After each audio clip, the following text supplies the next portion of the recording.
in the area of Me Too, and he admitted to Stephen Colbert he could have handled the question better. Watch the clip. It wasn't my finest hour, but the important thing is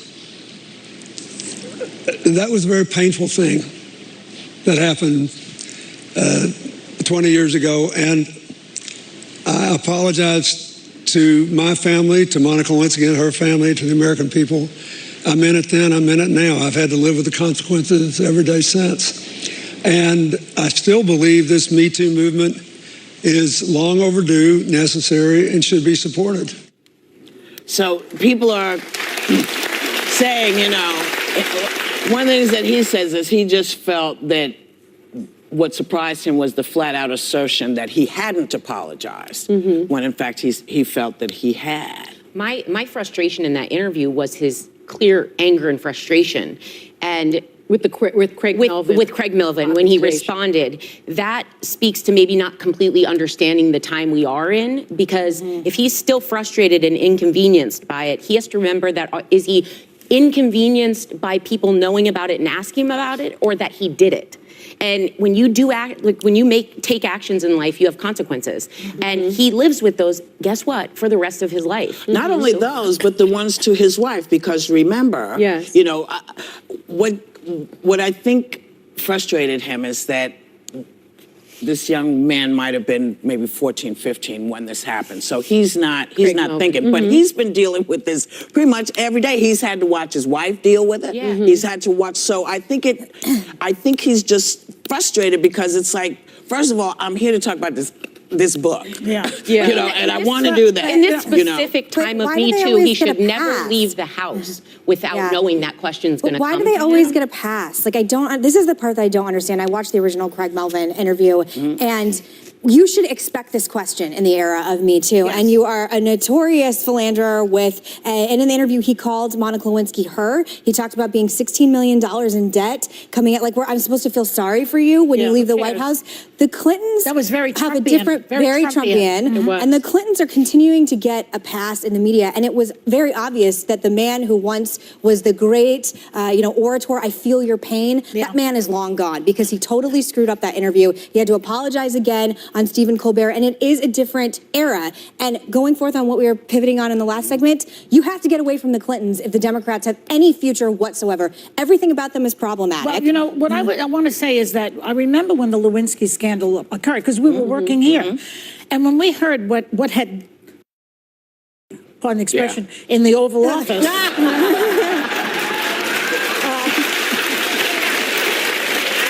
When we heard about what happened there, it was the most shocking thing we had ever heard. I mean, we had never heard anything like this about a president in the White House, in the Oval Office, in the United States. And I believe that that set the bar very low, so that when we hear that Trump is grabbing women and he's doing this and he's got having affairs with porn stars and what have you, everyone's like, oh yeah, well, we heard this before. You know, it's not that new. So Clinton bears a tremendous responsibility for a lot of what we were talking in the first segment, in my opinion. Saying that, I still voted for him. Well, you know, I think I still vote. How is that different than a Trump voter still voting for them after they grab him in the blank? I don't People think that, make moral compromises with things like this related to sex. Look, it's not that. Well, it's a little bit more complicated with Clinton. This was, well, I don't want to go into that. We've said on the show many times that Bill Clinton is not the first president to have an affair, right? I mean, Kennedy was known, and not in the White House. Kennedy was known as being a Lothario. Those carpets you can I mean, but I will. One more thing about that. Bill Clinton was on the right side in many ways. He did not denigrate people's handicaps. He did not denigrate your father, the United States military, people who had children who died in wars. He was not of that ilk. That's the part of Trump that I don't get why anybody supports it. It's not really only his language. But let me say something really quick. So I have a quote because I was fascinated by feminists in the 90s take on this, and I have a whole litany of them. But in 1998, feminist writer Nina Burleg said she would be happy to have an affair with Bill Clinton just to thank him for keeping abortions legal, and that other women should line up too. So again, when you put sex for me isn't, sadly at this point, not the number one issue with someone that I vote for president, but you're talking about someone in 1998 who said sex wasn't the biggest issue. I care about being pro-choice, so I'm going to let this go. So I just don't think it's that different than a bunch of Trump supporters. Oh, I have Gloria Steinem, okay, so that's Betty Gloria Friedan. Steinem. But everybody's missing the point. You know who really has gotten her kicked behind all of this? Monica Lewinsky. No. Yes. Hillary Clinton. That's right. That's right. Because women, wait. I agree. You know what? Whatever you think of Hillary Clinton, whatever you think of her, she has been dragged through the I dirt. agree with that. The man that She is was in complicit. office now, you don't know that. You weren't in She their was bedroom. no, but I know what George Stephanopoulos said in his book about the bimbo eruption and what she had to do with bringing it up. I don't know what people say in their books. What I know is if they were complicit, that's their marriage and that's what they do. But